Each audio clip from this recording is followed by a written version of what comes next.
Okay, I think we are now recording, Franz. You can hear me still? Yes, I can All hear. right. So this is for the month of September, right? So what is that? Like the ninth?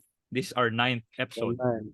Yeah, because we have three remaining 10, 11, 12. So for the ninth episode, we're going to be discussing John Langan's The Fisherman, which is, yeah, he's like, if you go to like subreddits in horror, he's actually a big name. But unfortunately, if you go to like bookstores, the only names that you usually see in horror are either classical authors, like Bram Stoker, Yeah, uh, Lovecraft, and then Stephen King, right? All these guys. Maybe sometimes Clive Barker, but names like this that are famous in the horror circle, are just we don't hear them, or rather, we don't see them very often in a bookstore. So yeah, before we dive into it, let me briefly just a refresher, Franz. I told you right that the reason why I found this book is because of the Dredge video game. The yeah, yeah, the one the Nintendo Switch. It was on the subreddit of that game. So that game is if you haven't heard of that game, it's like this fishing game. So very the premise is very straightforward. It's like, okay, you go fishing, you're given a boat, but then hidden in this, like you think it's a life simulation game, is a actually a Lovecraftian, cosmic horror that is very very well made. Yeah, yeah. so like you go fishing and then you discover that something's wrong. Like if sometimes you capture fishes that are like very how do you say this? Very deformed, right? Yeah, And it then got during the mutation. night, yeah, your fisher hallucinates. It's very scary. Like, and then if you go, yeah, if you don't go home like after 8 or something, right? Which is Yeah, I think it's till also real in like real life. Like if you're fishing, I don't think you should be out there, like midnight or something, or I don't know if they do overnight, but yeah, it's really, yeah, it has like, I don't know about you, Franz, but yeah, like the deep, like you're out there underground, and then at night it really has this creepy vibe, like uh yeah, it's very scary, especially in the game when, yeah, you mentioned during the night and when the fisher hallucinates yeah. or when his stress level increases, it really punishes the player unless you're Yes, an but you expert. see stuff that are not there, right? Like You'd you're really moving and then panic there's a also. rock, even though there's Correct. no rock. You'd also panic because the game mechanic is very punishing and Yeah. it will damage your boat. Yeah. So sometimes what I do, like if I know that it's already like almost 6 p.m. or something, Yeah, like I only fish like very near to the port, right? Okay, this is the port. I just yeah. I just go around. Yeah, You stay yeah. near docks and ports Yeah, because exactly. it's very terrifying. Though in terms of let's say visual value, it's not that terrifying, but how the game mechanics punishes you, that's what brings the tension and also the fun of it very Yeah. I mean, scary. it's also like not only that, like the like even though, yeah, like you said, the graphics is in fact, the only gameplay is when you're at the sea, right? Because when you're at the port, it's Yeah. all menus, right? Like, okay, you sell your Correct. fish, you upgrade your boat and stuff like that. But once you're at the sea, and then you really see like down there, right? Like you really see the chasm and then the abyss and stuff. And then yeah, it for some reasons it's very freaky, and then yeah, like I played it around the time of the Titan fiasco, where they they went to Titanic, and then their submarine did not Oh survive, yeah, right? that The one. submersible, yeah, that was, yeah, that makes it, I don't know, like the timing was what makes it, extra creepy and stuff. But yeah, yeah. So that was, yeah, it's that game. I'm so happy I saw that game. Like it was, I don't know when that was made, but it was released on the Nintendo Switch like very early, like maybe middle of this year, around June or something like that. uh I began seeing that Dredge was on the Switch, and it's really very good. It's a very good indie game. Yeah. And yeah, so yeah, so to our listeners or viewers, if you haven't checked it, it's available on like many gaming platforms. It's an important game to try. Okay, but in any case, yeah, so that leads us to, so obviously from the title, you can see, right, like it reminds you. So the first time I heard of this, France, I don't know about you, but yeah, some very brief background. So this one got the Bram Stoker Award in 2016. So that's like the Hugo or Nebula, but for horror. So it's like Mhm. if your novel wins that, then it must be pretty great. But yeah, since it was how do you say this, recommended to me in the Dredge subreddit, and it's called The Fisherman. I thought the horror would be somewhat akin to the Dredge, right? Where you go in the open ocean, right? And then like I don't know, there's gonna be like sharks in there or the scary sea creatures. I was surprised that it's not like that. There like it's well, there's gonna be Yeah. ocean. We're gonna discuss it later, but Uh, the actual fishing is not actually in the ocean, right? yep. It's freshwater fishing, which I found really weird. But yeah, so again, Franz, maybe you can give like a non-spoilery blurb. How would you sell this to someone who haven't read The Fisherman by John Langan? Um, The Fisherman by John Langan. I would say if you would like to, yeah, if you're a fan of Cthulhu and horror genres, you would really enjoy this. And also, perhaps, if you've also experienced it, like, maybe another view towards grief, on the understanding or on the topic of grief. Yep. And it's also in the story, it's also some kind of an epic adventures by some of the characters. Mm, It also has the epic adventure of some of the characters, but overall, yeah, it's uh Lovecraftian first, Lovecraftian, then about fishing and about how the characters deal with grief. And it's also great, to me. It contains somewhat epic adventure type mm, within the story. yeah.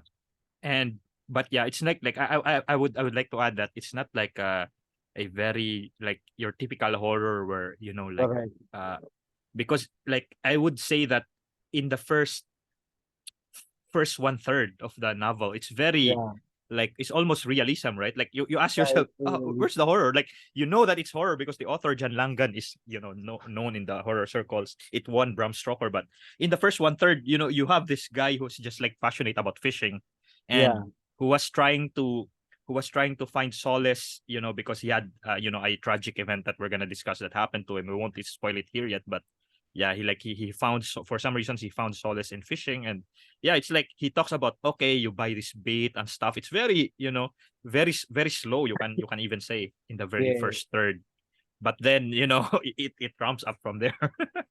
correct. Yeah. And in fact, yeah, uh, some people describe it so like so John Langan, one of the like labels that is given to him in the horror circle is that he writes quote unquote, they label it literary horror, is how they say it, because you Mm, can have full horror that is like uh that that you're really just after the gore, and your yes, horror yeah, is very how do you say this, it's very in your face, right? straightforward. Jump scares and all these things. But yeah, John Langan is he's described as literary horror, which is, yeah, I think I've read in one of his interviews. Sometimes like it can be detrimental to his work because for the fans of the horror genre, in the genre fiction in the general, they thought The Fisherman was too literary, right? Because some people would read genre. They're not after the highbrow literary stuff, right? They just want to enjoy. They just want to have fun. So in the genre side, people thought that The Fisherman was very literary, And the funniest thing is in the opposite spectrum, in the literary side, like those people, I don't read comic sci-fi. What is that? I just read, classic and all these things, Dickens, Shakespeare. So in that circle of people, of readers, they thought The Fisherman was too genre, too horror-y. So yeah, so Mm. which is weird, you feel for John Langan, like he doesn't belong. Like, horror people, no. that's too literary, that's too intellectual. And then how about literary people, the fisherman? Ah, that's too horror, like that's very dumb, that's not so sometimes that's yeah that's the that's the price you pay if you have that. Yes, in fact they have that in sci-fi, like you have science fiction that people think are too literary, and then in the literature circle they thought are too technical or too sci-fi. So yeah, John Langan straddles the middle very nicely. But yeah, for me personally, I find it very good. Yeah, but I think Mm. yeah we should we should start discussing. So let's talk about, so like I said, France, right? It's divided into these three how did I three parts. So the first Yeah, part, exactly. the second part, which really ramps up, that's when it catches you. The first part is more of I think that's where the literary comes in, right? In Yeah, the part one. But you already know, while the main character is narrating, so the name of the main character is Abraham, or Abe, yeah, Abe. which is yeah and then when he was narrating, that something already bad happened to him. He said he's a fisherman, and if you're a fisherman, a lot of stories, like funny stories, strange stories. But then he said, there's one story that he said that is very, how do you say this, very horrific, that he'll never forget. But yeah, part one is called Men Without Women. So let's talk about this Men Without Women very nicely. So I think yeah, like the first part. Can you talk about this, Franz? Very shortly, the Men Without Women part. Yeah, for the first part, we have the main character Abe or Abraham. He Mhm. was I forgot his job, but he was It's working like at IBM, some right? sort of IBM stuff. I think it's set in like maybe 90s or early 2000, something like that. Because I think yeah, Yeah, it's in the he's doing some job for IBM. Yeah. no, I think it was I think it's 60s maybe or 60s leading to 90s. Oh yeah, something like that. Yeah, It around that spans time. quite long term of his life, but yeah, it's Mm, around somewhere around 60s or 70s like that. mm, So yeah, we have Abe, the main character here. A- Abe was working with IBM, and then he had his wife Marie. The first part talks about Abe losing his wife to cancer, so it it also narrates what happened to Abe and his wife Marie, how they met and so on, and then about him dealing with the experience of losing his wife, and then mm. uh, after a while, he recovers. Finally, it seems he had some kind of closure already and goes on with his life, and then that's when he got the sudden urge to fish. It's Yep. ito I think John stated there that it was an unexplicable urge to go fishing, but I think he already had usually I think it was an uh he already had the experience of fishing before, but not Yeah, really when that. he was young. Yeah, yeah. It's not really his main hobby, but he did experience fishing. But then after the time he already had closure with the passing of his wife, of course there it was stated how painful it was of him his experience losing his wife, and then finally Like, he I got love how close. you remember how he describes it, France. It's like there's like a wound, like when you have like a missing tooth, and then you put your tongue in there until it Yeah, bleeds. Like that very I love that. I love that. I think that those are like the literary stuff, right? Like, oh, you have like you know that when you play around it with your tongue, it bleeds again, and then yeah. yeah, it's it's a very nice comparison. correct. Even if, Yeah. it would bring pain, you really just can't help it to Yeah, exactly. do something. You needed You to can't do. tell but poke. Yeah, Yeah, yeah, yeah. you had to cope. And then, yeah, after that, yeah, he goes back fishing, and then, he had another colleague, Dan, who was younger than him, and, yeah, at during that time, when he was coping with the loss of his wife, I think he was somewhat jealous with Dan, with his youth. Dan had still his wife, Sophie, and I think then yeah, Sophie, yeah. Dan, he also had Yeah. twin boys. Yeah, during that time, I think, he was, I think, yeah, that's the part where the tooth poking it, because, yeah, he thought that he already had closure, but, he really couldn't have, the envy and jealousy of seeing someone who still had, their family with them. And then, yeah, one day, Dan also uh Dan also had an accident where, he was driving with his wife and kids, and then they were hit Mm. by a truck.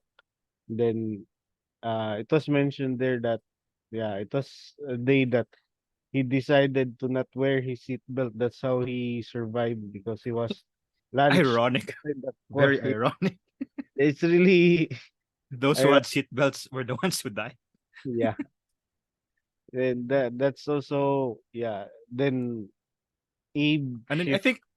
think yeah, to add insult to injury, I think that was after that accident. That's when they put stoplight in there, right? Like Correct. like Yeah. like Dan was thinking, maybe there should be a stoplight here, and then Yeah. after the He accident, just that's when they put it because his family died. His family Yeah. was wiped out.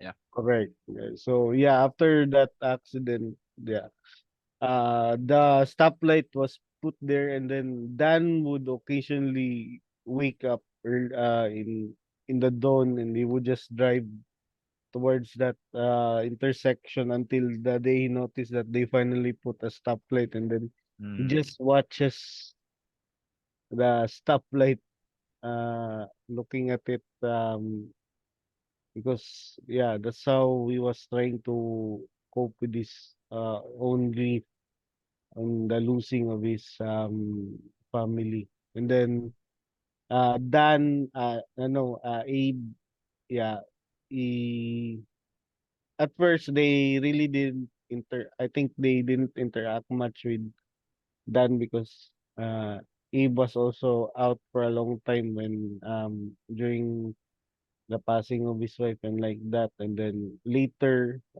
yeah, I think um he tried uh to speak or connect with Dan. yeah. But I think Franz, it was mentioned also, right? Like I think somewhere I remember he had like hesitation to talk with Dan. Like initially he wanted to say, Yeah, it also happened to me. My wife also died. But then he realized that it's very opposite scenarios what happened to them, because yeah, for Abe, he lost his wife, but he knew it was coming. He had like a gradually. long Yeah, time, right? Like he had like a time to prepare for it and spend. Yeah, correct. it was slow, so you can argue that that's even worse. But then Dance Yeah, was, yeah, he lost his family, but then it was like it was instant. sudden. It was like boom, Yeah, like that. So initially he doesn't know how to approach it. He didn't think that saying, I also lost my wife, but he felt that it's not the same, because Dance was like, it's a sudden, like, it's a very sudden accident, while he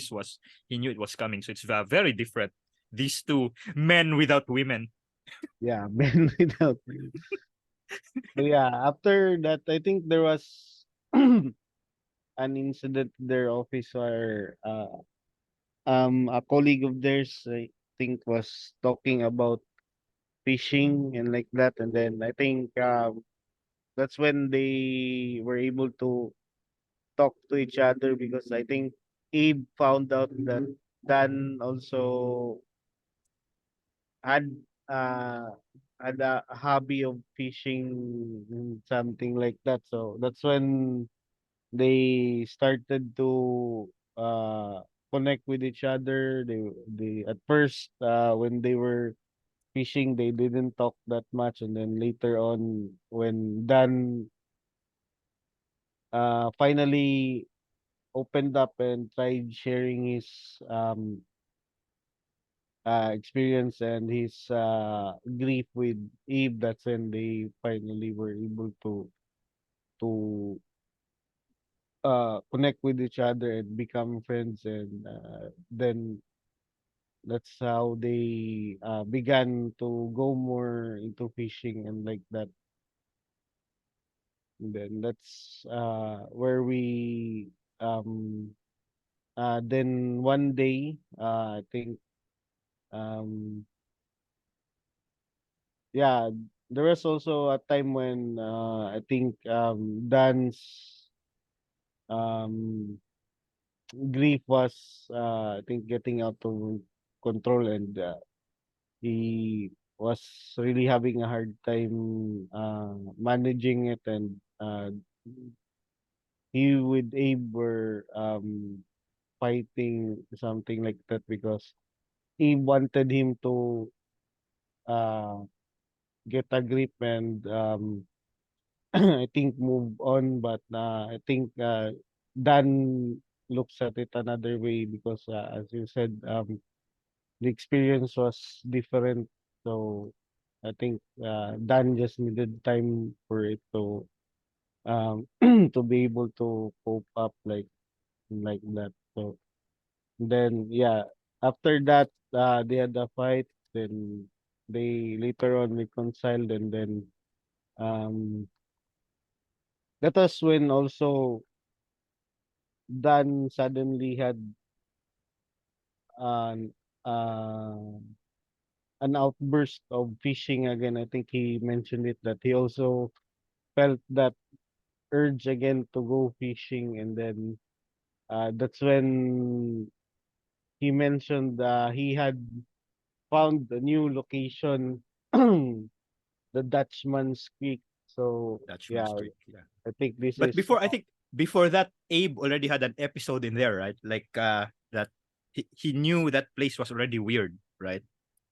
When uh like he had like a fishing episode of him alone in there where he thought he saw a fish that looked like his wife,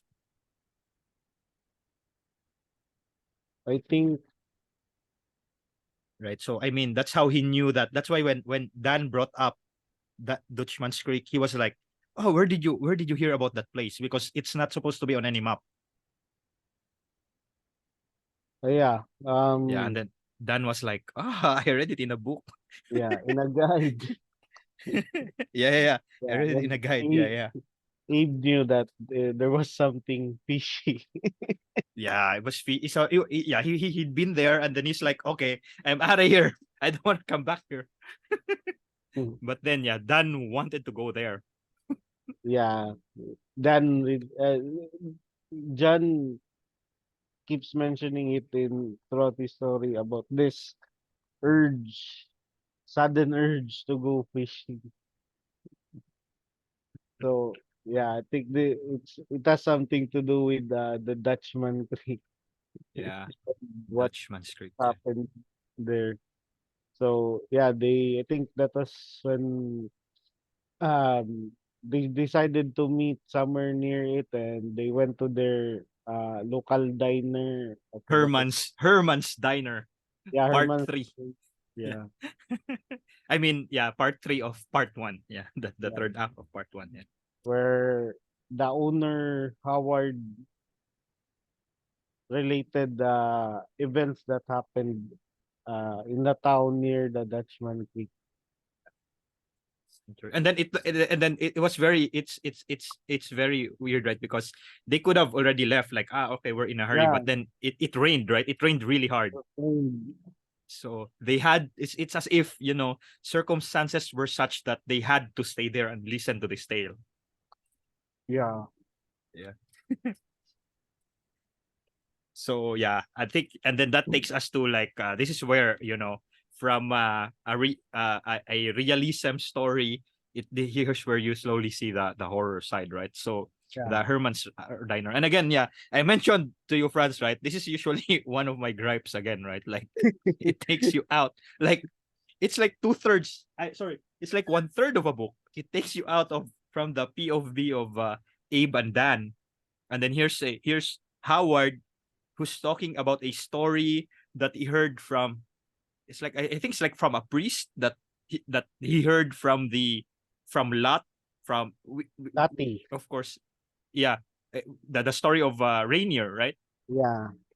Yeah, so I don't know how he could have he like I don't know if it would have worked in another like way that Howard telling that story, because like it's weird imagining, right, that entire story that is very long, and then they're just sitting there, in the diner Yeah. listening to that story. Yeah, which is, but yeah, they always said, John Langan, he always emphasizes that, like, you don't really hear the whole story, right? Like the way Howard Yeah. tells it, like the way, like from what I understand, the Abe is telling it again to us, but then there are like details that Abe says he didn't even know how he knew it, but he was able to fill it in, something like that, right? Yeah, so Correct. I think that's how, maybe in the book, that's how it went longer than the actual tale that Howard told, because in the actual tale that we see in the book, it's already the ones that was Eh, added with information added by Abe, that again he didn't know how he knew.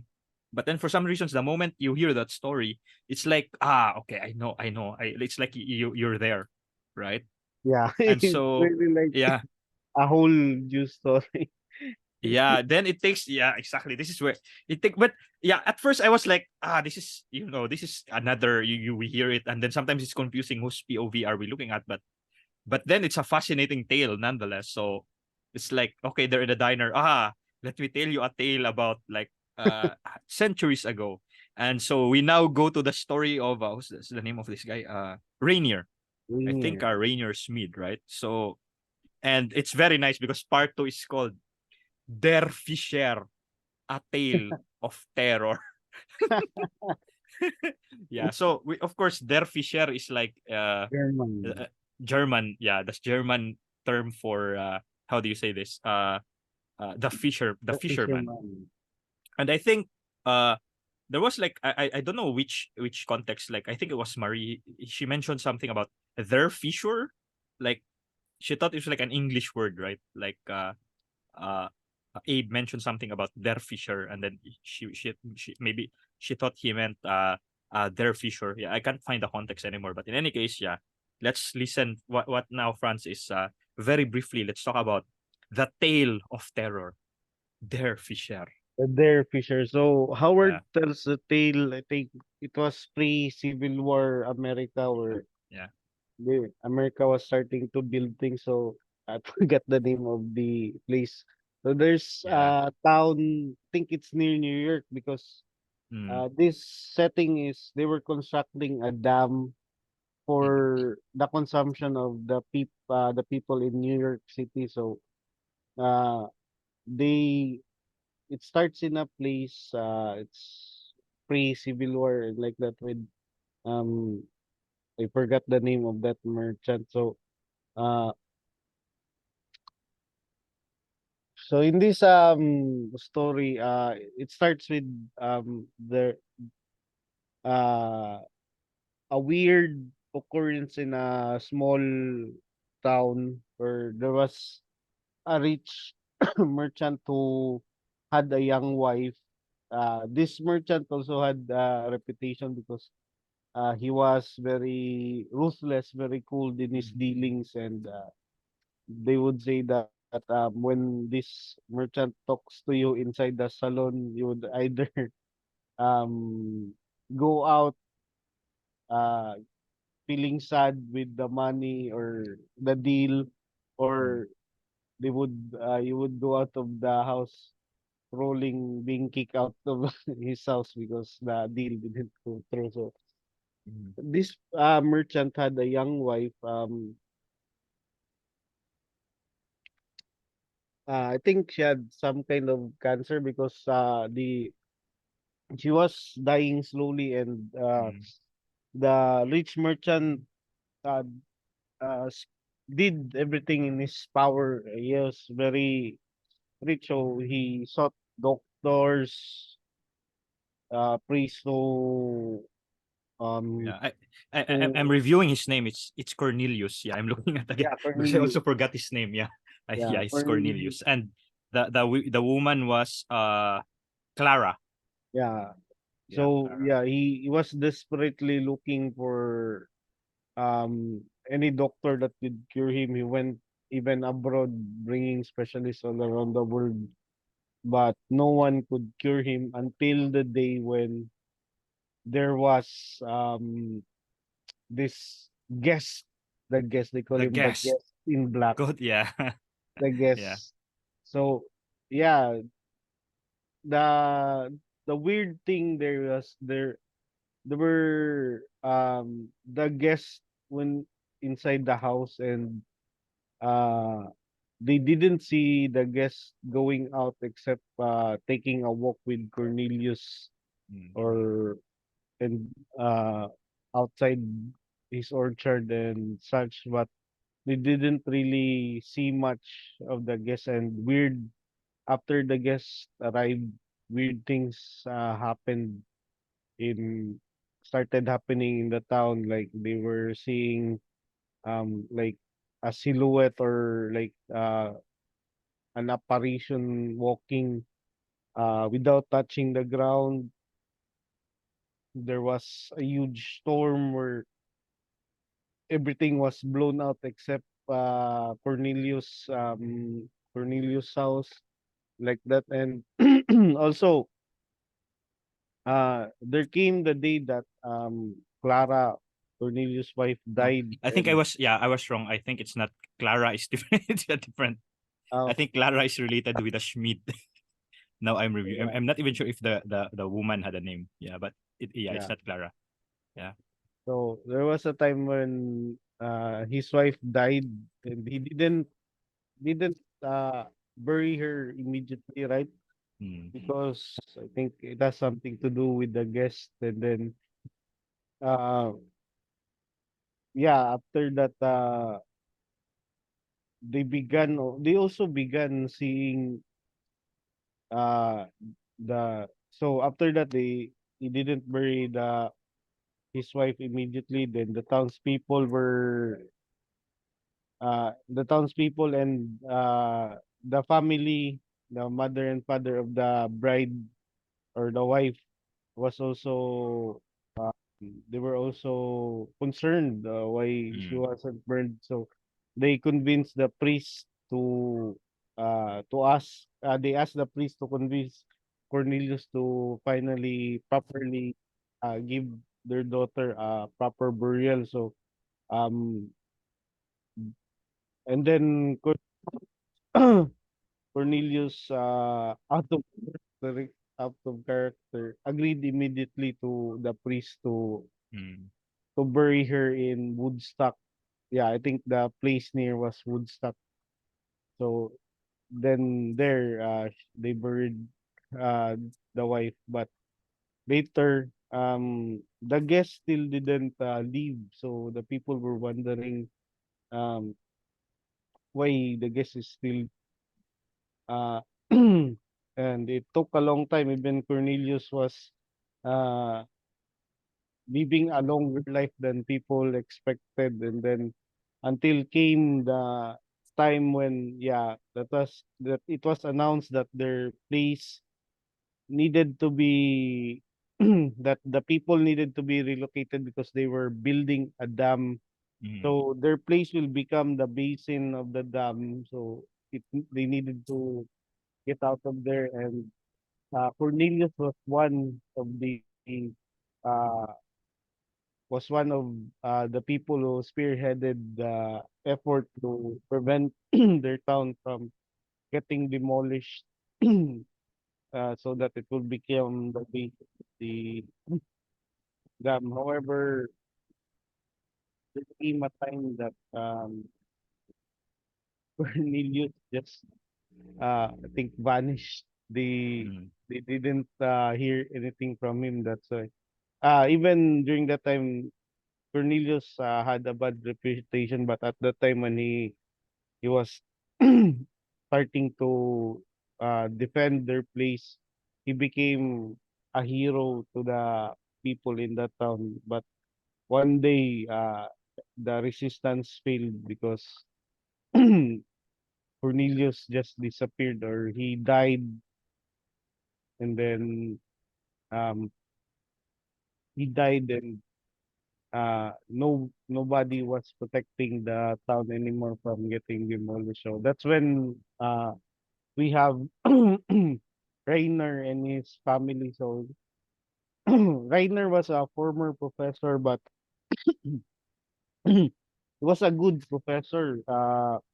And then there was he had a research that uh I think the people in their place, I think it was Hamburg. He was living in Hamburg, right? Mm. So the people or the university where he worked, Or Heidelberg. I think it was Heidelberg. Heidelberg, yeah, Yeah. Heidelberg. The people from Heidelberg at the university didn't exactly like what he was um researching, and him and his family became outcast. Like people would not talk to them. Uh they would not go near them. So Rainer um Rainer was Rainer was it Rainer's sister or Clara, his wife's I think uh yeah, Clara was the wife. Yeah. yeah, but was it Clara or Rainer's sister that was living in America, the one who had the big shop? So I either think it was Clara's. I think yeah, yeah, Clara's sister because it's the auntie of Lottie. Yeah. So I think yeah, it's Clara's sister. Yeah, yeah. yeah, so Clara's sister was in America, and she offered uh to take them in because Reiner couldn't get a job already in Heidelberg because Mm. they were being ostracized or somewhat like that because of what he did.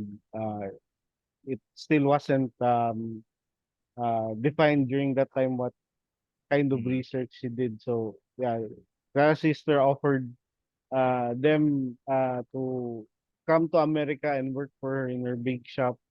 So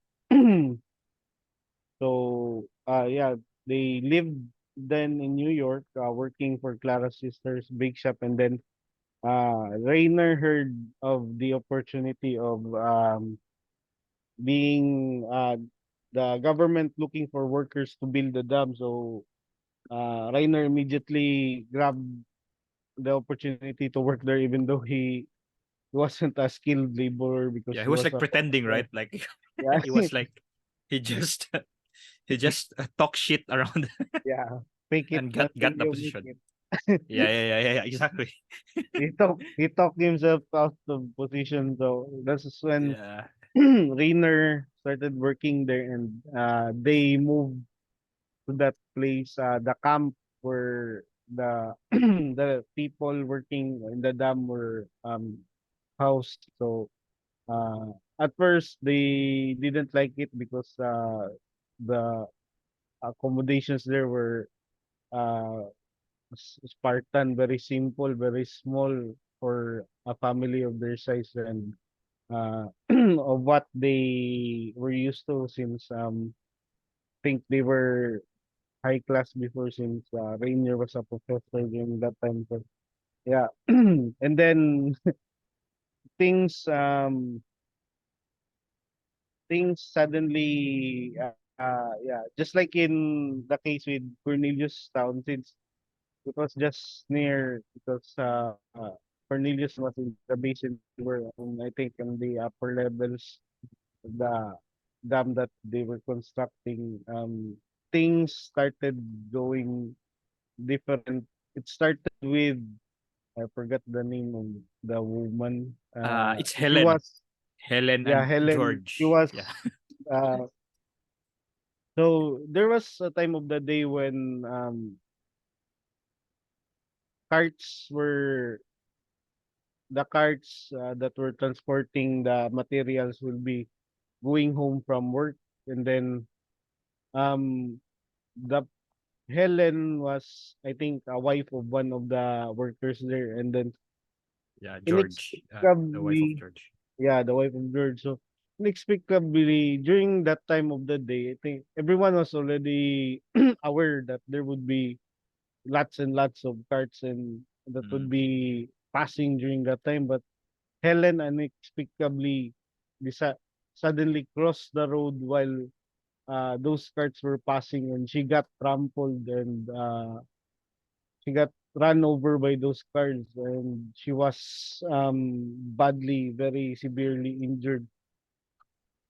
Uh, the story described it there that she was really severely injured and later on died because of the accident. And it was also um, the story also indicated there that the, the drivers of those cars were black, and they were Mhm. immediately the ones blamed because a white person Oh died. yeah, yeah, yeah, yeah, A yeah. white Exactly. Yeah, person died because of the black drivers, is like that. yeah. So So it was really before the Civil War. Yeah, it's pre-civil war.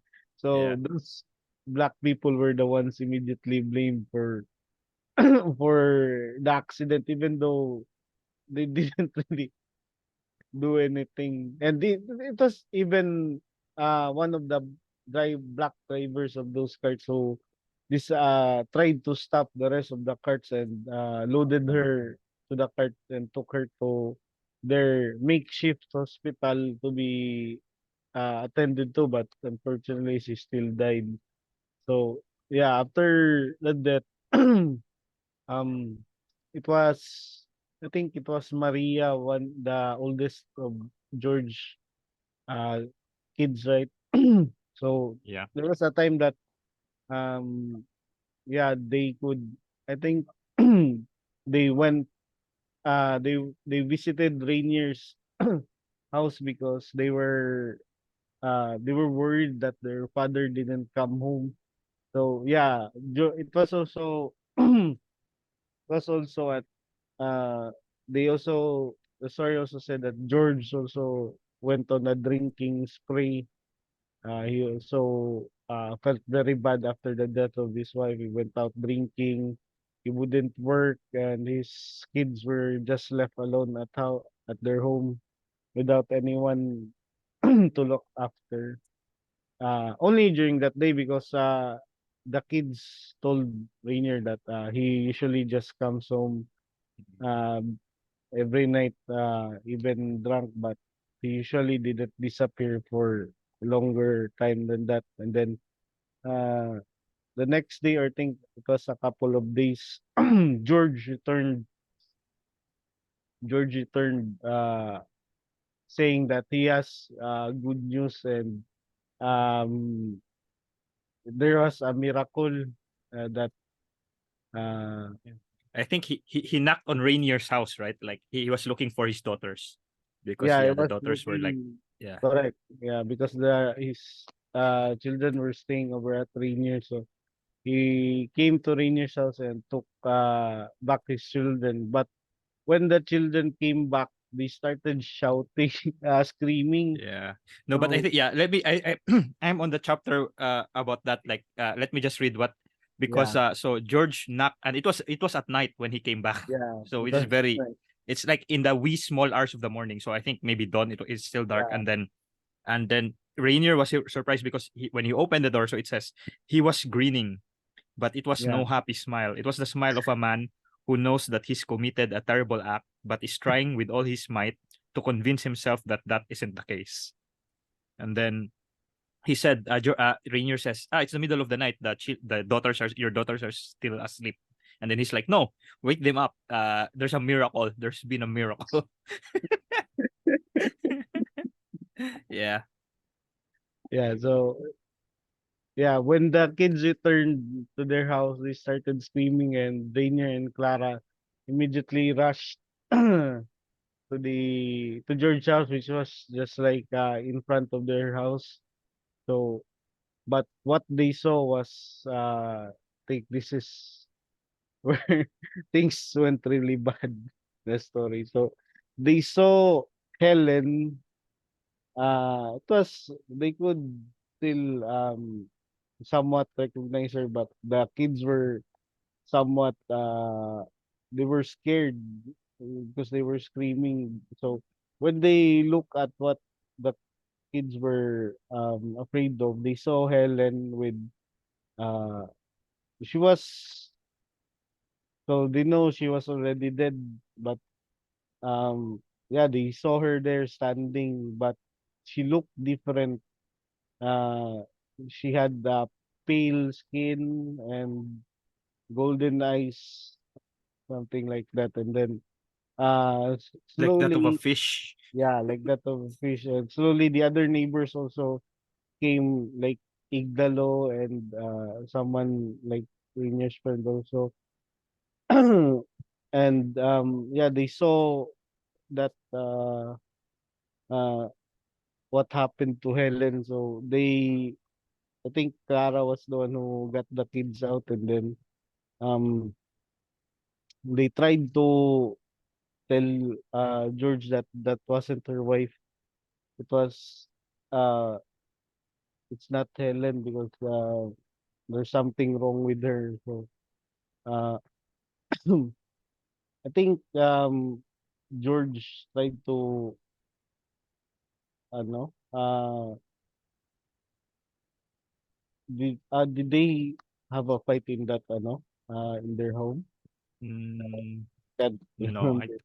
I think yeah, they just left, and then there's this other guy, Italo, Yeah, the other colleague, yeah, with the wife.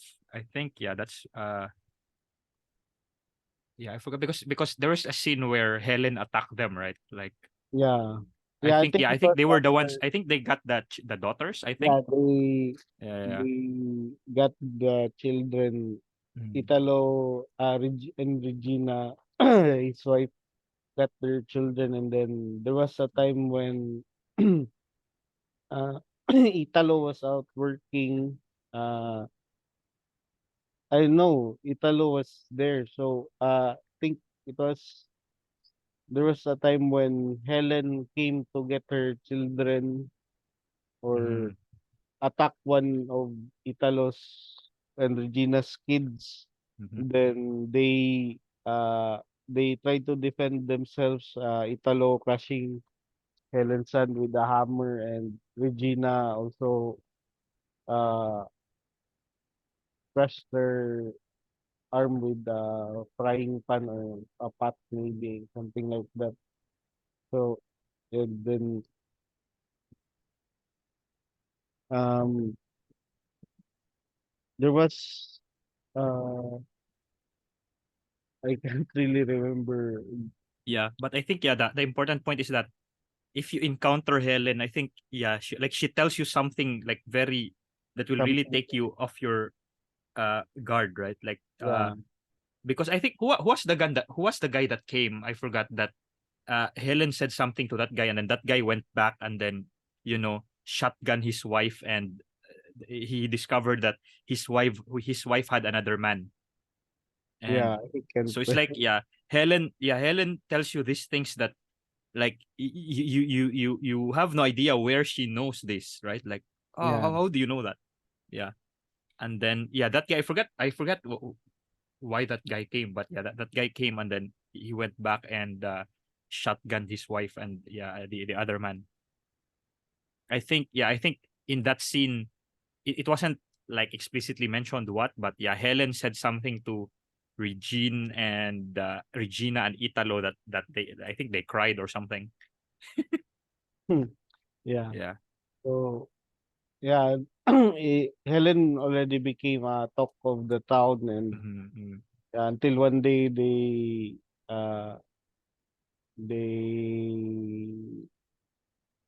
decided to deal with her. Yeah, because it was there was a day one of Rainier's kids, I think it was Lottie, Mm. where Helen went to the bakery she was working, Y- and yeah. Yeah, yeah, yeah.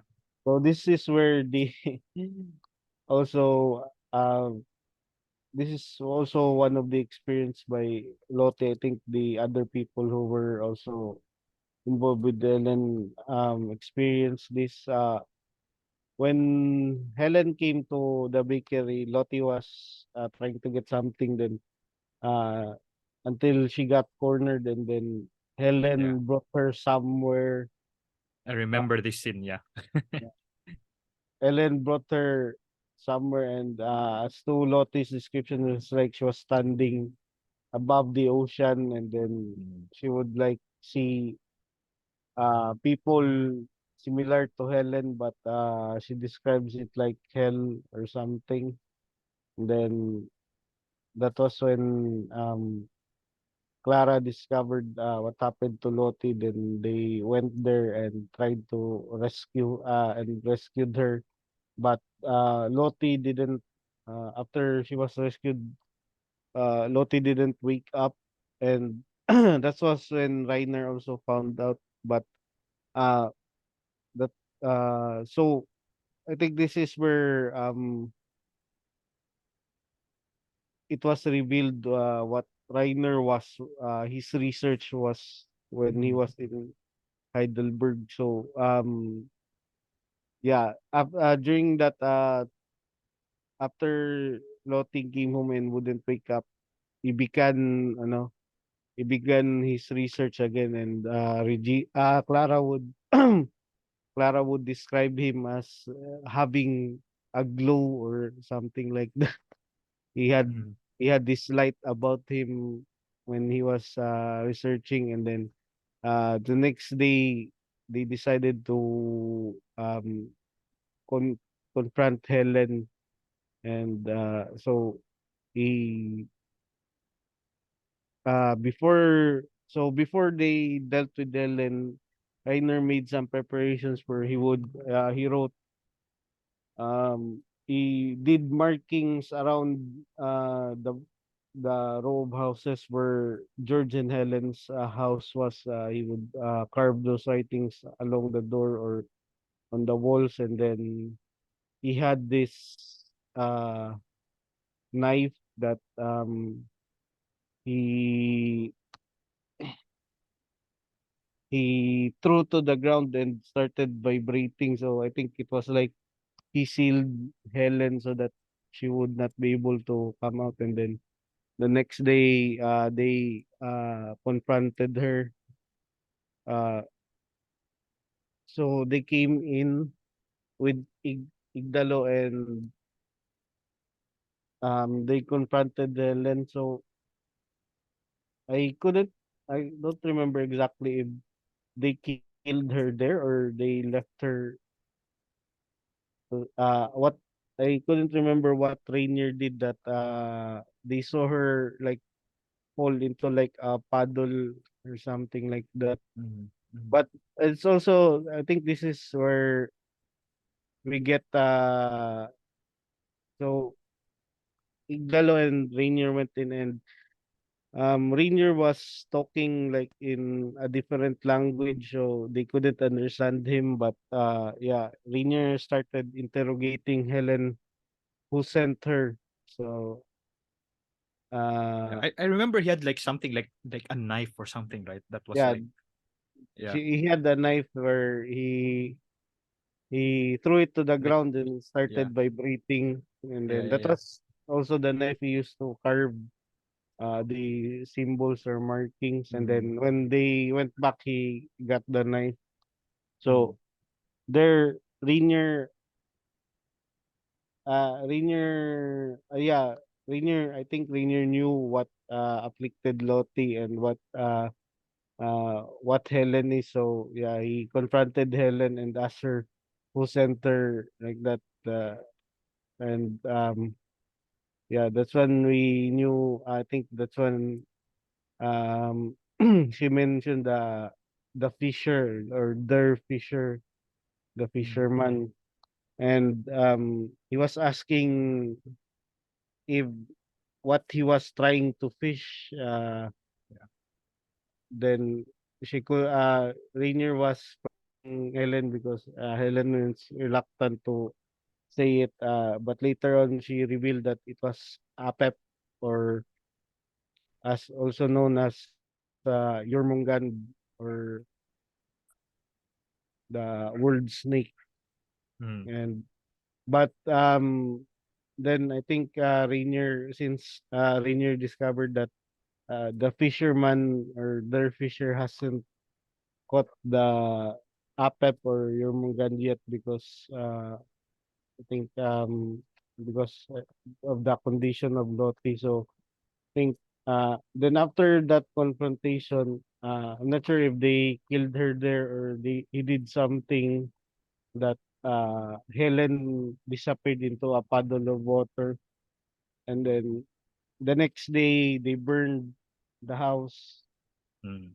uh, and then I think the smoke also affected some of the people there.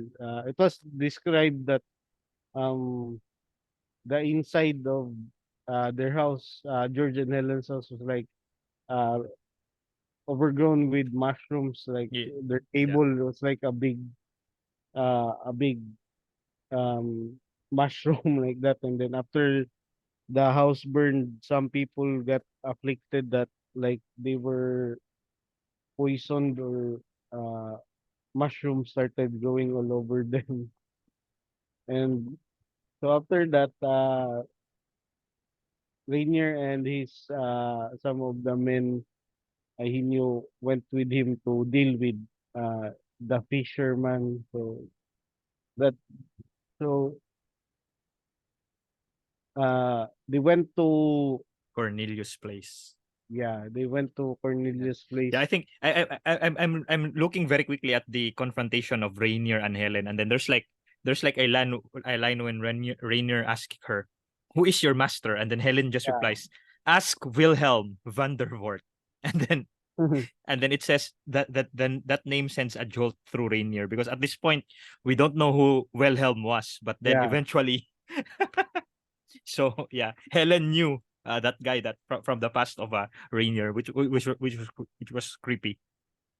Yeah, Yeah. So they went to Cornelius' place, and they were yeah, I think Rainier also gave those guys access where he carved something mm, in the yeah, handle, and he told them not to look at the handle because it does something to your mind, something like that. yeah, So the men who came with him were Igdalo, his friend, and Andrea and Angelo. I think other yeah, Italians, I yeah. think friends of Igdalo, and Jacob, who was Lotis boyfriend. The would be husband, yeah, of Yeah, the Lottie. would-be Yeah, husband. So they went to Cornelius' place, and uh, as they went in, they knew the house was already big, but what greeted them when they entered was there were yeah, like trees, and very big trees all around them, and they walked until inside. Also inside Cornelius' place, there were those people like Helen. They could see mm, them also. Also one thing weird when they went to Cornelius' place, that the water was also deep, but they managed to find a path where the water is parted, like the scene yeah, with yeah. There was Moses, like where I they could, remember, like it was like trying to to close on yeah, them, right, or something. Yeah, they was trying to close to, almost like yeah, the how do you say this? Uh, like the scene in like the parting of water. yeah, like the one with Moses. So Yeah, yeah, they yeah. could see also in the water, they could see the trees that were Mm. submerged. They could see those. fish-like people swimming there, and some other creatures that they couldn't identify. So yeah, they went inside the house with these trees, and then uh until they reach a shore where they found the fisher Yeah, Wilhelm, and a black ocean. Yeah, yeah, the Black Ocean. And so there they confronted the fisher Wilhelm, and then um Rainier was the one who faced him. He instructed, so there in the in the shore they saw there were big ropes with hooks lined on them, and they were uh they were yeah. But I tied think, yeah, to that some. Wilhelm was his colleague, right, from the past, the one that did the research with him. I couldn't remember. Yeah, that was Wilhelm. So like at that point when Helen mentioned that name, I think for the first time, uh, she couldn't have known that. So that's why, like, that was like the colleague of how do you say this? The colleague of Rainier that died when they were like when they had the book and then they were reading stuff from it. Ah, yeah. Yeah, yeah, Oh, yeah. I see the fisherman had another name.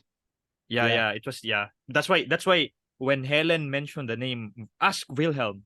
He was like, how could you have known him? That guy. yeah, That's his colleague from Heidelberg that died a long time ago. Yeah.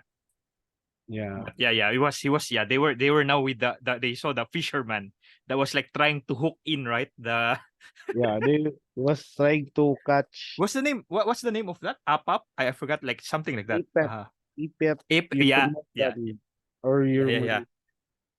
Like So, some sort of like Leviathan or yeah, the something, right? Leviathan, Yeah. Tiamat. Tiamat, yeah. Yeah. So yeah, they confronted the fisher there, and they Rainier instructed the other guys to cut those ropes, because I think Mm. that was where his power was coming from when he was trying to catch the Leviathan. So he instructed the others to cut the ropes, but um the fisher had another power, like he was like a blood bender. Mhm. Yeah, yeah, yeah. Used he used water to control Angelo. Angelo uh tried to attack Andrea, and then Mm. uh Jacob helped Andrea and ended up killing Angelo. So, and then Rainier dealt with the fisher, and I think it was his the rope he was cutting finally it was uh the rope he was cutting finally snapped, and it wrapped around the fisher, its hooks Yeah. The entangling rope, his yeah, the way it was tongue. described, the rope had like Yeah, hooks, right? Like, yeah. yeah, it had hooks along its line. Yeah, yeah, yeah, exactly. Yeah. So when it finally snapped, because Rainier was also chopping one of the ropes, uh, the rope um the rope whipped the fisher. Rainier almost got hit, but he ducked on time, and then Mm. the rope wrapped around the fisher, and the hooks along the line entangled the fisher and drag him down with the Leviathan he was catching. So I think this is where also Rainier uh, revealed the history of the fisher, right? He was like a Hungarian person who during the war had his wife killed and his Mm. children killed, and then he was there he searched for uh, any method that could bring them back, and it was there was, I think, a researcher or an alchemist, a person who dabbled with alchemy in, I think it was in Hamburg, that Mhm. they started working together with the topic about Leviathan, and getting that power to resurrect the dead. So it was explained there that the um, the fisherman was trying to catch Ipep or Leviathan or Jormungand so that he could resurrect his wife and children who died. So yeah, after that confrontation, the Leviathan finally being freed steered the ocean, and it rose, so they needed to run Yeah. back away, so that they can go out of that place, and finally they were able to exit Cornelius' place, and they went home uh, somewhat, Rainier said, somewhat successful, because at least they were able to leave. Yeah. And then I think they were able to delay, right? I think they were asking, but was that it? Was it done? And then Rainier was Yeah, like, I'm not sure, but yeah, at least it won't bother us during our time or yeah, something like that. Yeah. Yeah. And I think afterwards that was when the history of Rainier was relayed, right? About Wilhelm and how he was kicked out from yeah. Heidelberg.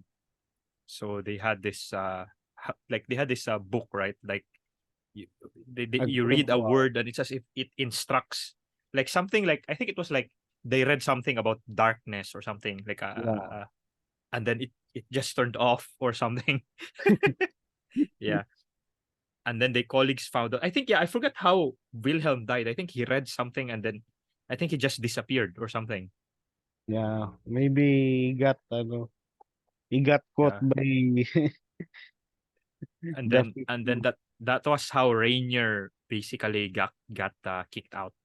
Yeah. yeah, But essentially, yeah, the point of that backstory of Howard, right, in the diners, Herman's diner, was that, yeah, that what the Dutchman Creek had a like very dark history, and there was like a town that was like a story of the town that got buried under that creek, and and yeah, the and then so something's wrong with that creek, and then yeah, that's why it's not in any maps. People knew that you had to get away from there. There's something there beneath its depths. And then yeah, so we go back to Act 3, I think, uh, which is the very different from so now this is now the build up, right? Because yeah, part one is yeah, like the realism, part two, which is insane. Like I'm looking at part two, there's like 33 chapters in part yeah, two in like the story of Howard. It's divided into so it's very, you can imagine them it's like listening to a novella, something like, okay, it's still raining, let me tell you the story of Dutchman's Creeks. And then we go back to the last part is very weird because it almost happened like in a span of like a day, or at least most yeah. of the scenes, right?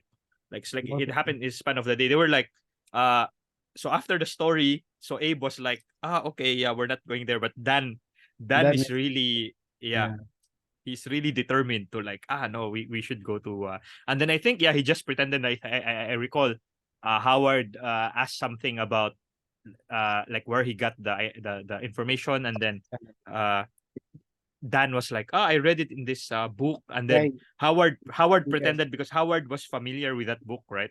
He was yeah, like, I read that book. Maybe I just didn't notice it's there. Like I was, yeah, I'm not sure it was there, but yeah, maybe I didn't read it very carefully.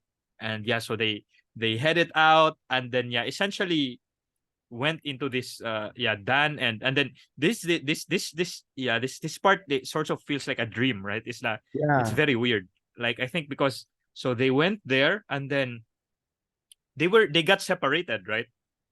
yeah. They got separated They got for a while. separated and then Abe saw his Abe saw Marie, Yeah, and then he did something R18 to he was, he was following, right? And it was really her. And then he was like, I don't know, he got smitten by her again. He really missed he really missed her, and then they did it in the woods, but then after afterward it transformed, right? The creature. Yeah. Yeah, that was creepy. He was like his pants was down and everything, and then it faced him. It didn't after yeah, it didn't look like his wife. I think it's something like it smiled, and then with the serrated teeth and all this thing. Yeah. And then he was like, oh shit.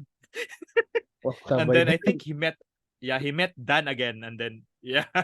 Yeah. Dan. Marie, I think Yeah, after that, he told Marie to take him to where Dan is. So that's why, to that city, right? There's like, yeah, some sort of that weird city, and then then there was the confrontation that when they arrived, Dan was there, and then Sophie was there, and then the twins.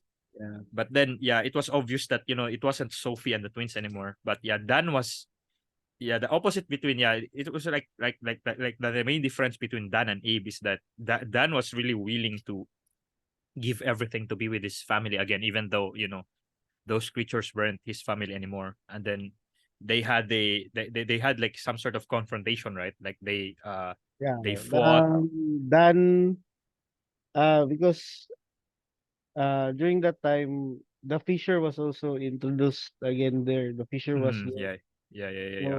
So Dan asked Abe to remain with him because Yeah, just the help the fisher. way Yeah. the way uh because I think Dan had uh, uh an agreement with the Fisher that he would need their he would need their life force to sustain him so that he could Mm, yeah. maintain his loved one Sophie and the child. So that was when, yeah, Dan, I think Dan felt betrayed by Abe. That Yeah. but I think, yeah, it was really hard for Dan because he was really desperate to have Sophie and the kids back. So Mm, that's why they fought, and then Dan had a knife. I mean, Abe had a knife. Dan almost hit him with a rock. So yep. Abe defended himself, and when Abe wounded Dan with his knife and cut him, and blood already started to pour from his wound, that's when the true nature of the twins and Sophie went was revealed. It was the kids who beat him first on his Yeah. wound because of the blood. The creature just devoured him. Yeah, Yeah. Sophie also gave him a kiss. Yeah. Yeah. And then I mean Abe ran because Yeah. he was Abe was really also running, being right? Like, oh pursued. shit. Yeah, he was being pursued by because there were also other creatures there that Yeah, they yeah, yeah, were yeah. they were pulling on the same ropes that Yep. Rainier and his colleagues That that that was able to destroy, yeah. And then the fisherman was like doing it again. Yeah. the fisherman was doing it again, but the rope was still I mean he was still wrapped in the rope with the Mm, hooks embedded mm. in his body. Yeah, yeah, yeah, And yeah. then yeah, Abe ran, and then that was when yeah, he successfully exited the place and started living his life, the rest of his life. Yeah.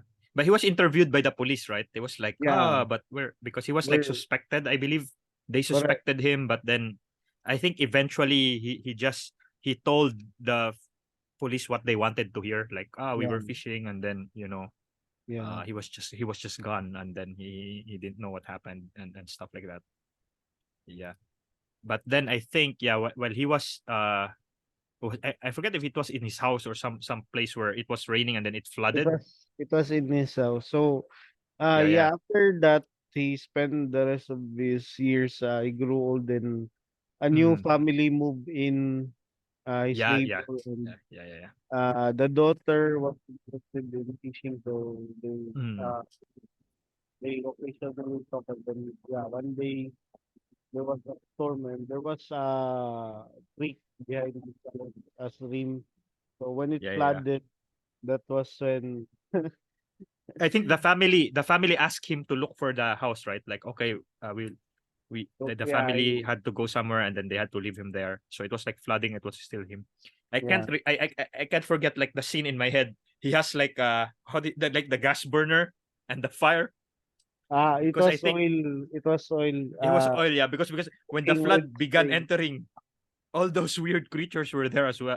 Again, the fishes Yeah. and stuff, they were there, and then Dan was there. Then was there Yeah, Dan was my there old inviting him friend. again. Yeah, it was like, come on, man. Yeah, and then he just how do you say this? He Yeah. just Then also had the same fishy look. He uh also had he now he golden. now became a fish. Yeah. That was that. But then he attacked. I think he just Yeah. Then uh forced his way into the house. That was when mm, Abe was holding the cooking oil spray can, mm, sprayed then there was a candle in front of him, so it became mm. a mini flamethrower. Yeah, I think they had like a few conversation first, Yeah, right? Like, I see you done, and then there something like no hard feelings, right? That was in the yeah. past. Abe, my friend. Yeah, My yeah, friend. yeah. Yeah. So Yeah, yeah, and he said, yeah, Dan, just go, something like that. Yeah, yeah, and then yeah, yeah, and go he away. had to, yeah. And I think He, like the ending, yeah, I think that was also where the ending happened after he attacked Dan, and then something like he still the saw, police, the police yeah, went to his house, and when they yeah. rode the rescue boat, he saw the creatures in. Yeah, the people. And then I like the last paragraph. Like, I'm just gonna read it here. So he was like, I'm not sure what else is left for me to where's it? What I saw out there in the water set me to wrestling with this story, with the strange knotted length of it. And then what he saw was like people, rows and rows of people floated there, most of them submerged to their shoulders, a few to their chins, fewer blah blah blah. And then he said, uh their skin damp white, their hair lank, their eyes gleaming gold. It didn't take me long to pick out Marie in the midst of them, not as close as I would have supposed. Her face was blank, as were those of the children to either side of her, a girl and a boy. Their features in that in between stage when childhood is beginning to make way for adolescence. Their mouths were open. I glimpsed rows of serrated teeth. Their eyes were vacant of any intelligence. They had, I fancied, my mother's nose. And then that was the end. So they had they had kids. Yeah, because That was, the R18. yeah, well, like, oh, they had twins, and then they they had they had my mother's nose, and then that's the end, right? Like, Yeah, so yeah, that black ocean is still there. The fisherman is still probably trying to to get that leviathan, and then there comes a time when, yeah, so it was that was the end. So yeah, so that was part 3. So what do you think about that, France? That was yeah, it was epic. huh? It was epic, Yeah, but at the same time, yeah, yeah, like what you mentioned, the nested story is like you're having two stories for the price of one.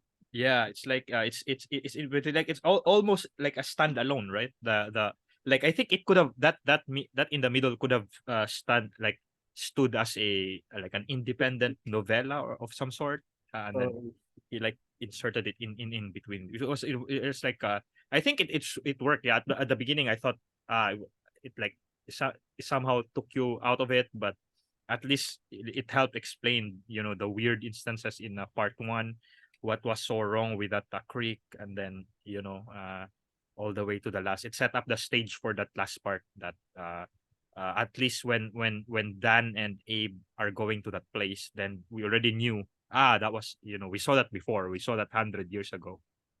Yeah, but yeah, it's still, I still find it weird, because usually I only see that, how do you say this, that uh pattern of nested narrators or a story within the story. Usually that happens like in classic stuff, right? Or you have horror like in the veins of H.P. Lovecraft. Like that's how he usually does it. Even we saw that in like the Color Out of Space, and then that's also in Cthulhu. There's always a nested narrator. So I don't know if it's a nod to that or something, because it's also Lovecraftian. But yeah, I couldn't think of how he could have achieved it any other way but to put another narrator to have those part two. Hmm. Yeah. Yeah. And yeah, while I was reading it, France, it also reminded me very very closely with the first the thing that I after I saw that it's about trying to get loved ones back. It reminded me of Pet Cemetery by Stephen King. Mhm. Uh, you heard of this? Yeah. There's a there, have you seen the movie? Or because yeah, Pet Cemetery, I read the novel, and so far, because I started reading Stephen King like last year. I read what's the first thing I read? The Shining. Yeah, I read The Shining first, and then that his famous stuff, The Shining, Salem's Lot, and then Pet Cemetery. So far, Pet Cemetery is like for me his top tier horror stuff, and it kind of looks like this. It's like people dealing with the loss of their family, the lengths that they would go through in order to get back what they lost. So it's something like that. But there's a very powerful phrase there in the Pet Cemetery, like somewhere in the beginning where uh Stephen King wrote, sometimes dead is better. It's I'll never forget that line. So we see it here again, that some like do you want your family back, but then they're like, these creatures or yeah. So that's what Stephen King wrote that very immortal line. Sometimes dead is better. Yeah, would you agree, Franz, about the way people label his work, where it's like literary? Do you think he earned that? Uh, I'm not really sure of but yeah, I think it's like more of a niche kind of in mm, between of the genres because you don't really see something similar to John Langan's work, among others. yeah.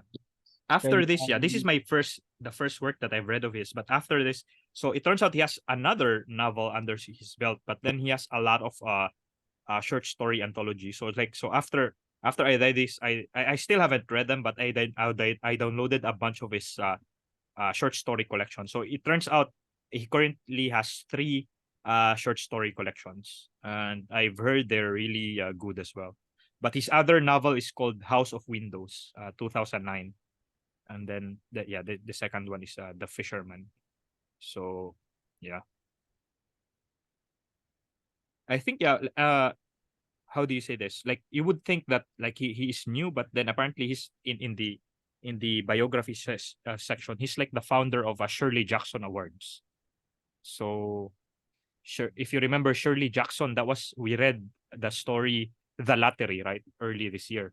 yeah. So I think we read that in the fantasy like session, but it could have easily been horror. And yeah, this award like was named after Shirley Jackson. Apparently, John Langan is one of the founders. So I think he already is a big name in horror. So maybe we should also check. I'm curious to check his other short stories, and I've heard people say good things about his short stories as well. So yeah, but that's The Fisherman by John Langan. So yeah, it was introduced to me due to that video game Dredge, and then I can see the parallel. But yeah, initially I was thinking of a grand ocean adventure horror, but then it was almost very intimate. Like that they were just fishing on a lake. It's not even a big open body of water. It's just a lake, and then it's like instead of the one we see in Dredge, it's just like freshwater fishes and stuff. But yeah, I can see the parallel, and I get why it is a favorite among a lot of readers of horror. Okay, so you have any other uh things to add, Franz, about the fisherman, their fisher. Yeah, Fisherman. Yeah. Yeah, One, I think maybe one of my uh, maybe something that I would have loved more was the fishing, but yeah, the what? there, You would have loved that. there was more fishing because Oh yeah, yeah. but it was like dredge that he would encounter those Oh, abyss. exactly. I thought it was like that. Yeah, but the funny thing is, if you look at a lot of people, like it's actually one of the things they initially thought, they avoided this novel initially because they thought it Because would of the involve a fishing. lot of fishing. They thought it was like, okay, he's gonna like they don't want to deal with like horror, but then there's a lot of fishing stuff. So yeah, at least fortunately for them, the fishing stuff was like in the first part, right? Like, Yeah. he talks about what bait you need to use and all this thing, how he quote unquote upgraded his equipment and stuff. It was in the first part still, but yeah, that was like, you think it would you think he you think he would be like a hardcore fisherman, in the open ocean, but Yeah. he's not. Yeah. Yeah, that was that was actually my first imagination, because if you look at the cover, right, it's like a big ocean, but now in hindsight, now I understand that the one that they showed in the cover is, the ocean in the other world that they saw, right? Like, this is the if you look at the cover, right, you would expect like a grand, you would think like it's an adventure that happens in the open sea, but it's not. Yeah, but Yeah. of For course me, it's the yeah. I was expecting it to be like a horror version of Moby Dick because Yeah, like in the beginning he like quoted Moby Dick. yeah, Moby Dick, and also the name of the character because it's Oh Abraham, yeah, the and name. the captain was Ishmael. I Yeah, is it the captain or the main the is there like, is it like Ahab or something like that? There's like a yeah, character Ahab like was that the in Moby Dick. Yeah, captain, it's and very, yeah, Ishmael was it's the main character. yeah, the parallel is really there. And in fact, he quoted Herman Melville, Moby Dick, in the very beginning. Yeah. So, but of course, I think, yeah, he wouldn't, which I think is nice. Like, he at least, how do you say this? He in that way, he counters the typical expectation of people going into the novel before reading it.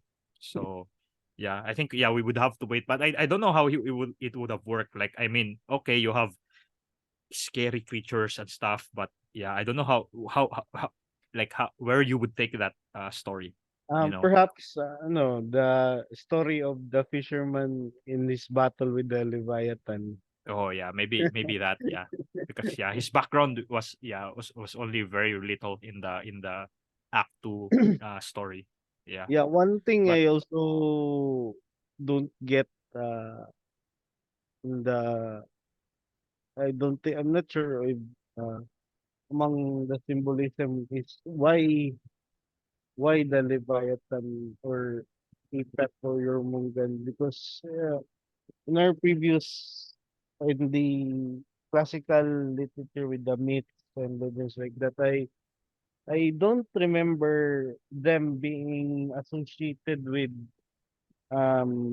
resurrection though they mm, could be associated with the underworld but I don't get how they would be able to yeah, have but the I think, yeah, power more to like resurrect. it like when Rainier told the story, like, I don't, yeah, it's like, it's, if you want to imagine it, then you can look at the mythologies that we know, like of Tiamat, of who's that, Apep, or Yeah, your Gond, or what's the name, Jormungand. Yermungan, Yeah, right? but the Because these thing are is, these are the large leviathans that we knew, but I think, yeah, yeah, like that, if you want to think of them that way, then I think the analogy stops there. I think what Langan is just trying to do is, like, to like to impose on the readers that, behind our reality, in the backdrop, there's something huge that we do not understand. And I think that's where the cosmic nature of it comes in. That's how it becomes Lovecraftian, so Yeah. to say, is because Yeah, I of that think creature. it works Yeah. that way that Leviathan and Leviathan would be the cosmic force, Mm, but mm, yeah. but It it collects like, yeah, dead people, and then, yeah, it's sort of, yeah, it's even like some sort of like afterlife, right? Like it's like, yeah, afterlife. it's as if people die, it's actually where they go to, right? Like in that, how do you say this, uh alternate world from our own. So like, it's there's no heaven, there's no hell, it's this black ocean with this big leviathan, and then those people with with fish like, fish like, how do you say this, characteristics. So yeah, I think, yeah, I don't know if, I think it would make a nice series or movie or something. I think like the imagery and stuff. I think Yeah, I think it would be it yeah, it would be nice especially material. the I don't know, the second part with Helen. Mm. That would be very Yeah, horror. it would be very, it would be creepy, like, yeah, because that was gory, right? Like she was like broken bones and mangled and stuff, and then she was alive, but then she still looked like she was still mishappen and stuff. Yeah, they even So describe her as with a tentacle arm, but her arm yeah, was just crushed. That's why it will yeah. just So pop. that's why, that's like Pet Cemetery. Yeah, it really reminded of because Pet Cemetery is like that. So maybe one of these days we should give one of Yeah, the, I think we did Stephen King, but only what did we short do, The story. Jaunt, right? Only a short story, The Jaunt. So one of these days we should really try.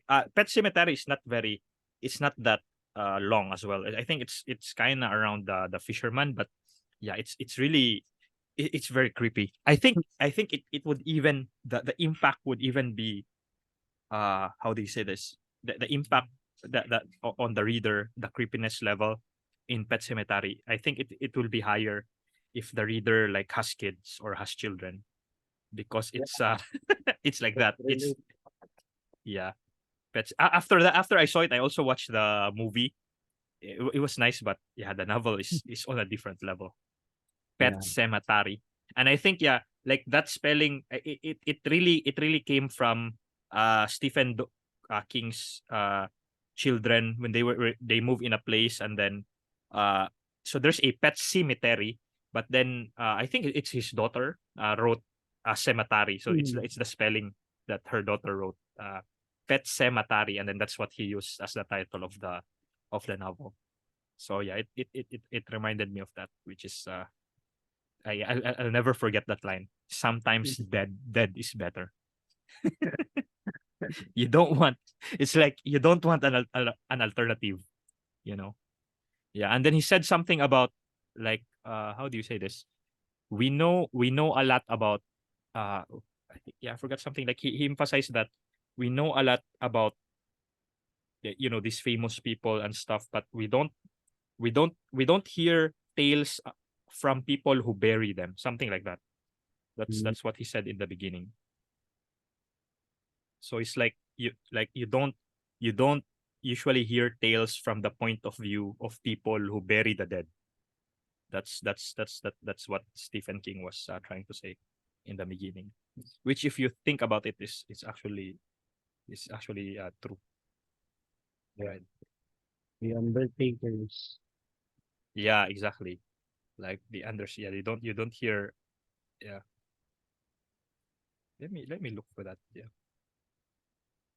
uh, yeah, I can't find it here. But yeah, that's one thing that here he said something like, yeah, in the beginning, yeah, he has like a short introduction here, but the last line he says, death is a mere mystery and burial is a secret. Yeah, so so I think he said here are some people who have not written books telling what they did and what they saw, because he said, people write books about Adolf Hitler, about Yeah, authors, about famous people and stuff, and then Stephen King said, here are some people who have not written books telling what they did and what they saw.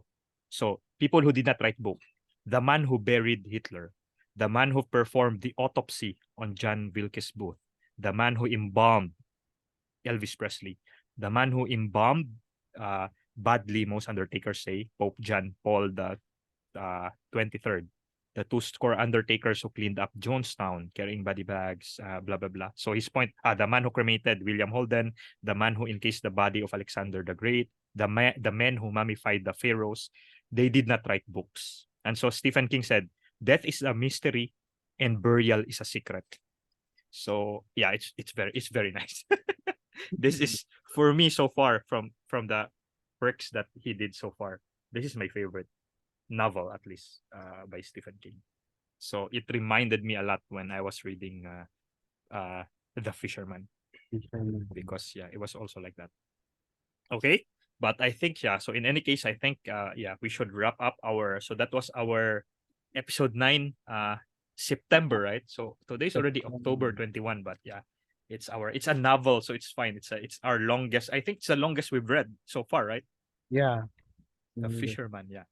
The next one, of course, is also very long. But thankfully it's a manga. It's Uzumaki. Yeah, it's inverted. How Uzumaki. many chapters that Uzumaki is like 21 or 20? 20 chapters. Okay. I thought 20 chapters. Yeah. So manga wise, that's fine. Because usually if it's manga, per page, it's not as the same as novel where you have to like spend a lot of minutes in a page. Manga, sometimes you just stare and then read a few lines and then done. Next page, right? yeah. That's so it's not, yeah, even though it's thick, it's not as intimidating as something like a novel if it's manga. Yeah. But yeah, speaking of like hard copy, yeah, I was like looking for like short of ordering it. I haven't tried ordering it, but I was looking for just like display shelf. You don't see John Langan in like even in fully booked National Bookstore, fully booked. You don't see, which is sad. So I want to have a hard copy of The Fisherman. So maybe I'll try ordering it to fully book, because usually the nice thing about fully book is if the book exists like somewhere, as long as there's a print of it, they will really order it for you, even though it's not usually in their stock. So that's the one thing I like about fully book. So I think I'll be ordering that in the future. Der Fisher, so that we have yeah, physical copy of that. Okay, but yeah, hopefully Barry can join us in this one, Yeah. uh Uzumaki by John Ito. And this is Mm. also our how do you say this, our welcome to the Halloween before we go back again to sci-fi and then fantasy for December. Okay. I just noticed, Franz, very my background is very apt for the the There. Fisher. This is what I imagine, right? When they were Rainier and the group, they were dealing with the fisherman, right? They were ropes with hooks tied on the tree, right? And then they were Yeah. chopping it. um, It's exactly this background. Yeah. Yeah. What I imagine it would be like, I think you might remember when Itachi used Sharingan, I mean Mangekyo on Kakashi. Oh yeah, So I think yeah, something like yeah, that, yeah, red, reddish yeah, ocean. black. But I think yeah, in the book it was black. So I Yeah, think yeah, the image, I don't know how they would do that, like if they turn it into a series or a movie or something. maybe reddish something like that. Yeah. But But I dark. think it The would be water is compelling. dark. Even just the story of like the past one, the one that happened 100 years ago. I think would be good. Okay? Yeah, But in any case, yeah, so yeah, so that was so far the longest that we've read in this yeah.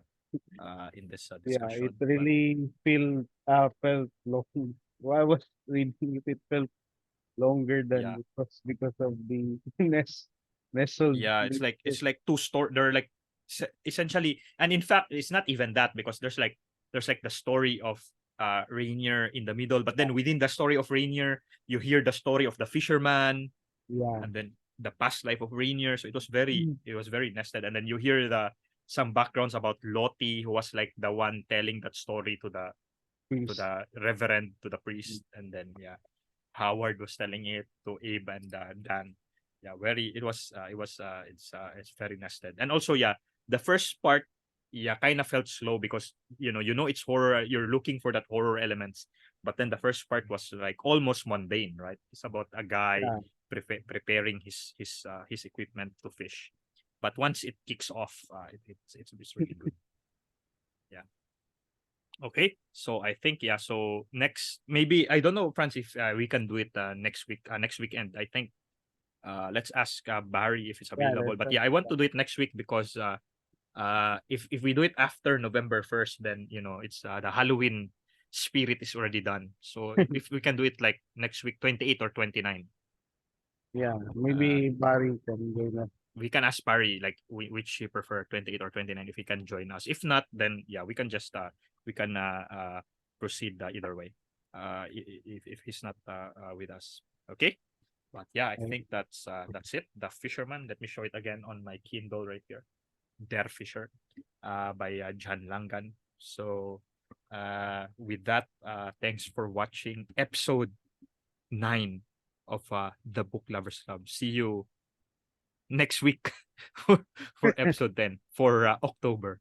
Yeah. So Uzumaki, the whole 20 chapters. Okay? Then, yeah. So yeah, any final words, friends? Yeah, I think that's it for me. I'll be looking Okay. forward again to Uzuma. Uzumaki by Junji Ito. Before, when I hear Uzumaki, I always think of Naruto. Yeah. Uzumaki Naruto. But now, after knowing Junji, when I hear Uzumaki, the thing that I remember is the guy. You read it already, right? Yeah. Uzumaki. You the first chapter, the guy that was obsessed with a spiral, The and then father. he put him he put himself in the. That's when I hear Uzumaki. Okay. Yeah, but yeah, we're gonna talk about that panel. That panel is like, whew. All right. But in any case, yeah. Thanks, friends. Talk to you next week. Okay. So Thank let me end. Okay, let me end the recording in 3, 2, 1. Stop.